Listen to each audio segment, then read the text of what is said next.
வணக்கம் உறவுகளே. நமக்கு கிட்டத்தட்ட 3 கணவாய்கள் கச்சாலில் ஓடிட்டு இருந்தது.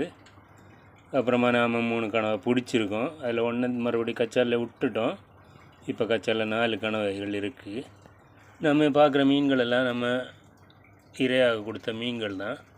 சாப்பிட்டுட்டு பாக்கியை போட்டிருக்கு. அப்புறமா அவங்க பொறுமையாக சாப்பிடுவாங்க போல இருக்குது. இப்போதைக்கு 4 கணவாய் கச்சாலில் ஓடிட்டுருக்கு.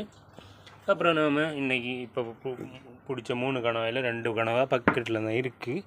நாம் அவங்களையும் எடுத்து கச்சாலில் விட்டுடலாம். பாருங்கிறவங்களே, அவங்களையும் கச்சாலில் விட்டுடலாம். நீந்தட்டும் கச்சாலில். இனி ஒன்று இருக்குது, அவங்களையும் விட்டுடலாம் கச்சாலில்.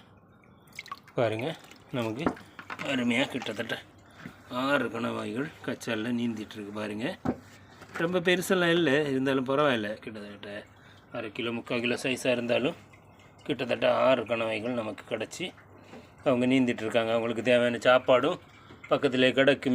மீன்களை பிடிச்சி அவங்க பசிக்கும்போது சாப்பிடட்டும். ஓகே உறவுகளே, பாய்.